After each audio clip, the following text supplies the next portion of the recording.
नमस्कार, आप देख रहे हैं रीडर टाइम्स और मैं हूं आपके साथ निशांत दीक्षित। सियासी हवाएं बहुत तेजी से चल रही हैं और हरदोई की सियासत में तो एक अलग सा रंग घुलता जा रहा है। जैसे ही टिकट वितरण हुआ, अलग अलग सी सियासी हवाएं चलने लगी। इसी पर खास बातचीत करने के लिए हमारे साथ मौजूद हैं भारतीय जनता पार्टी के जिला उपाध्यक्ष संदीप सिंह। बहुत स्वागत है आपका रीडर टाइम्स में संदीप जी। बहुत बहुत धन्यवाद। नमस्कार। सबसे पहले तो हम आपसे प्रश्न वहीं से शुरू करेंगे जो राजा भगत सिंह की एक पोस्ट आई है फेसबुक पर कुछ दिन पहले। तो उस पोस्ट को लेकर क्या सियासी उठापटक है? क्या भाजपा दो गुटों में बट रही है या फिर सब कुछ ठीक चल रहा है? नहीं, भारतीय जनता पार्टी के कोई दो गुट नहीं है।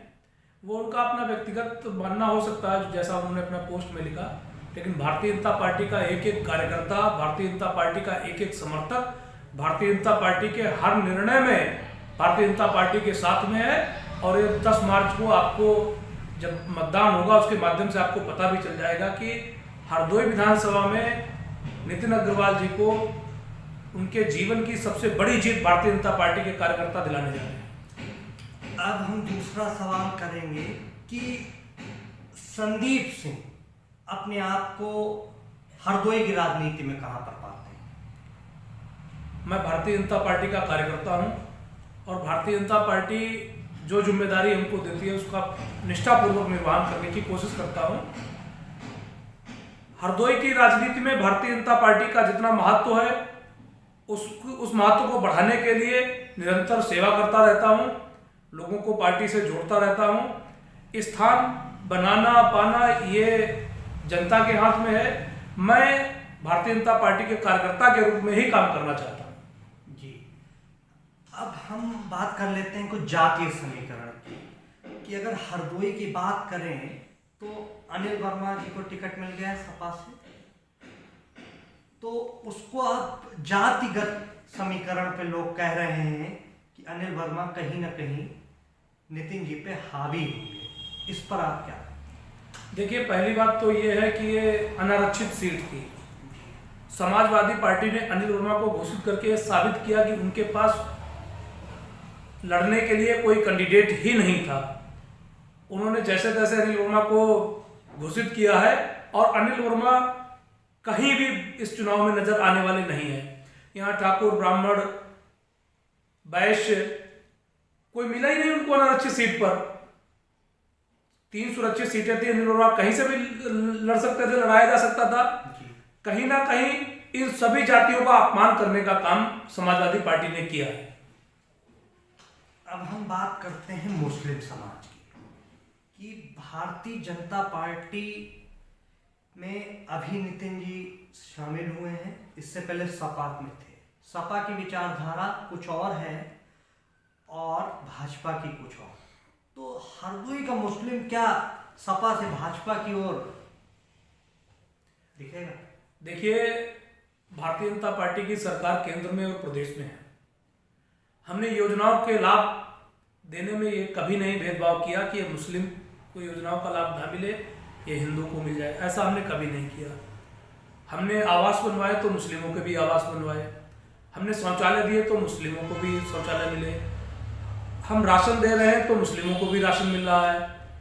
अब इतना सब करने के बाद में भी अगर मुस्लिम भारतीय जनता पार्टी को वोट नहीं देता है तो हमें इसका कोई गुरेज नहीं है, क्योंकि बहुसंख्यक समाज भारतीय जनता पार्टी के साथ में है। भारतीय जनता पार्टी की विकास की राजनीति से प्रभावित होकर जो मुस्लिम वोट करना चाहें उनका स्वागत है, और नहीं भी करेंगे तब भी भारतीय जनता पार्टी जीतेगी। देखिए, नई चीज निकल के आई है संदीप सिंह जी के हिसाब से। अगर मुस्लिम समाज थोड़ा कट भी जाए तो कोई बहुत फर्क नहीं पड़ेगा, क्या ऐसा? बिल्कुल ऐसा है। भारतीय जनता पार्टी विकास की राजनीति करती है और हमने योजनाओं का लाभ देने में कोई कताई नहीं की। भारतीय जनता पार्टी की सरकार बहुसंख्यक समाज बनाने जा रहा है। भारतीय जनता पार्टी जो की सरकार पर हिंदूवादी होने का आरोप लगता है, बल्कि एक नेता के लिए हिंदू और मुस्लिम नहीं होता। तो इस आरोप पर आप क्या बोलना चाहेंगे? इसमें गलत क्या है? हम सनातन संस्कृति से जुड़े हुए राष्ट्रवाद की राजनीति करते हैं मैं गर्व से कहता हूं मैं कि हिंदू हूं। देखिए, यहाँ पर एक सियासी पहल निकल कर आई है। संदीप सिंह जी का झुकाव जो है, पूरा झुकाव हिंदुत्व की तरफ है। क्या संदीप सिंह जी का जो ये बयान है, इससे वोट पोलराइज्ड होगा, यानी ध्रुवीकरण की राजनीति तो नहीं कर रहे हैं आप?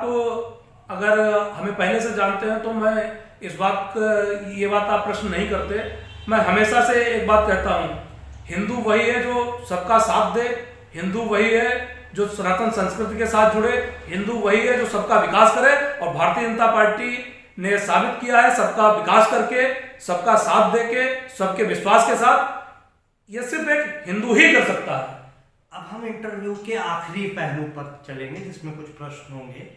सबसे पहले तो हम बात कर लेते हैं पाकिस्तान की। अखिलेश यादव पाकिस्तान को राजनीतिक दुश्मन तो बता रहे हैं, कह रहे हैं कि उनका एक बयान आया एक इंटरव्यू में कि जो पाकिस्तान जो है भारत का राजनीतिक दुश्मन तो हो सकता है, बाकी उससे कोई दुश्मनी नहीं। तो इसको आप, इस बयान को राजनीति से जोड़ के देखते हैं क्या? देखिए, उनकी जिन्नावादी नीति है।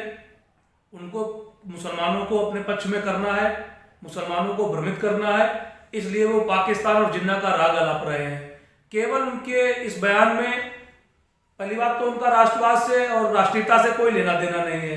उनको किसी ना किसी तरीके से सरकार में आना है, और ये पाकिस्तान और जिन्नावादी बयानों से यह साबित होता है कि वो हिंदू विरोधी राजनीति करते हैं। अगर अखिलेश जी जिन्नावादी विचारधारा से, सुन लीजिए वीडियो अखिलेश जी तक भी पहुंच सकता है, तो फिर भारतीय जनता पार्टी किस विचारधारा से है? भारतीय जनता पार्टी राष्ट्रवाद की विचारधारा से काम करती है। देश को विश्व गुरु बनाने के लिए दृढ़ संकल्पित है। भारतीय जनता पार्टी राष्ट्र को परम वैभव पर पहुंचाएगी, राष्ट्रवाद की राजनीति करती है, सबको साथ लेकर चलने का काम करती है। मतलब राष्ट्रवाद में हिंदू मुस्लिम एक बराबर आपके हिसाब से, या फिर हिंदू को थोड़ी ज्यादा प्रमुखता देनी चाहिए? हिंदू को ज्यादा प्रमुखता, बहुसंख्यक समाज को प्रमुखता मिलनी ही चाहिए जी। मेरा अपना मानना है, बहुसंख्यक समाज को प्रमुखता मिलनी चाहिए, लेकिन उस प्रमुखता में हमारे देश में रहने वाला प्रत्येक नागरिक कोई विकास से अछूता न रह जाए, उसकी भी चिंता हमको करनी चाहिए। तो आज हम आखिरी प्रश्न की ओर इस इंटरव्यू में चलते हैं कि संदीप जी ये बताइए कि ये जो राजनीति है भारतीय जनता पार्टी की, इसमें केवल आप विकास को मानकर मुद्दा बना रहे हैं, या फिर हिंदू मुस्लिम बहुत बड़ा मुद्दा रहेगा? और आप हिंदू मुस्लिम में से क्या कहना चाहेंगे कि हिंदू मुस्लिम समाज को एक करके हम जीतेंगे, या फिर अगर आपके साथ हिंदू आ जाए केवल, फिर भी आप जीत सकते हैं? देखिए, जो समाज हमको वोट नहीं दे रहा है उसके पीछे हम अपने समाज को तो नहीं छोड़ सकते हैं। हम सरकार में, हमारी जिम्मेदारी है कि एक मिनट मैं टोकना चाहूंगा। आपने कहा अपना समाज, तो हिंदू आपका समाज है और मुस्लिम आपका नहीं है, क्योंकि आप एक नेता है। आपका तो सबका साथ सबका विकास, तो यहाँ पर कहीं हिंदूवादी सोच रखा है।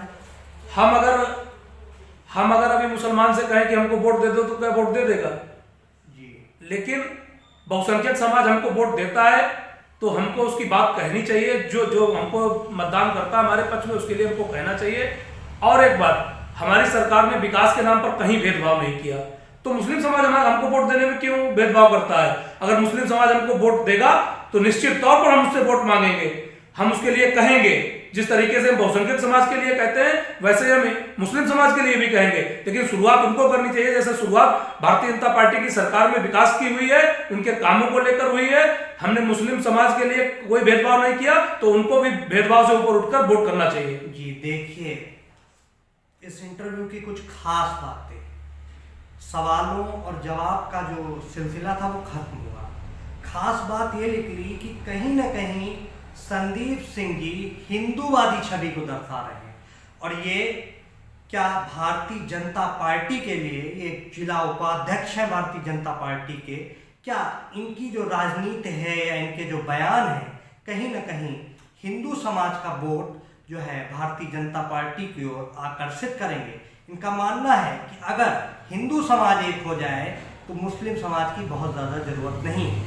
अब देखते हैं, ये तो आने वाला समय बताएगा कि यूपी की जो ध्रुवीकरण की राजनीति की बात कही जाती है, उसमें कौन सी सरकार कितना अपने आप को आगे बढ़ा पाई, क्योंकि हम सभी जानते हैं, सीधी सी बात है, चाहे अखिलेश हो चाहे हमारे योगी जी हों, हर कोई राजनीति अलग अलग तरीके से कर रहा है। अब ये देखने वाली बात होगी कि हिंदू वोटर को, जैसा कि संदीप जी ने बताया, हिंदू वोटर को भारतीय जनता पार्टी किस तरह से रिझा पाएगी, ये तो आने वाला समय बताएगा। संदीप जी, बहुत बहुत आपका शुक्रिया, आभार कि आपने अपना कीमती समय निकाला। बहुत बहुत धन्यवाद। और हम फिर, ये प्रश्न नहीं है, एक राय आपसे लेना चाहेंगे और एक जन संवाद कि आप भारतीय जनता पार्टी के कार्यकर्ताओं को क्या संदेश देना चाहते हैं कि किस तरह से वो अपने जीत को के परचम को लहराने के लिए आगे कुछ काम करें, और अन्य पार्टियों को क्या हिदायत देना चाहेंगे? भारतीय जनता पार्टी के कार्यकर्ता पूरी तरीके से निष्ठापूर्वक लगे हुए हैं। मेरा उनको संदेश है कि आप सब लोग पूरी ईमानदारी से भारतीय जनता पार्टी के पक्ष में मतदान करें। 23 तारीख को एक एक वोट डलवाने का काम करें। भारतीय जनता पार्टी के प्रत्येक कार्यकर्ता का मान सम्मान स्वाभिमान हमेशा से सुरक्षित रहा है और आगे भी भविष्य में भी सुरक्षित रहेगा। अन्य पार्टियों के पास कोई मुद्दा नहीं है लड़ने के लिए, उनकी हमारी लड़ाई किसी से है ही नहीं, न सपा बसपा कांग्रेस, कोई भी 2022 के चुनाव में हमारे बराबर नहीं आ पा रहा है, तो इसलिए उन लोगों के बारे में कोई टिप्पणी करना मैं उचित नहीं समझता। राजा वकस जी का क्या मामला है? राजा वकस जी भारतीय जनता पार्टी के साथ हैं और रहेंगे। ये जो बसपा वाली बात हो रही है, ये सब केवल हवा हवाई फेसबुक का झूठा ज्ञान है, कहीं कुछ नहीं, ऐसा कोई चर्चा नहीं। तो सुन लीजिए, जिला उपाध्यक्ष कहीं नहीं जाने वाले राजा वकस। राजा वकस जी नितिन अग्रवाल जी के साथ है ना? हमने कहा ना, राजा वकस भारतीय जनता पार्टी के साथ में है। जब भारतीय जनता पार्टी के साथ हैं तो नितिन अग्रवाल जी के भी साथ हैं। अब साथ हैं या नहीं है, इनकी बातों से तो ऐसा ही लगता है। अब हम आपसे लेंगे विदाई, मगर ऐसे ही इंटरव्यू को देखने के लिए हमारे साथ जुड़े रहिए और चैनल को लाइक करिए, सब्सक्राइब करिए। संदीप जी, आप भी बोलिए कि हमारे चैनल को लाइक करें, सब्सक्राइब। आपके चैनल को जितने भी दर्शक सुने, उनसे सबसे निवेदन है कि इस चैनल को लाइक करें, सब्सक्राइब करें। हम लोग इनका सहयोग करेंगे तो निश्चित ही आगे बढ़ेंगे। बहुत बहुत धन्यवाद जी, शुक्रिया।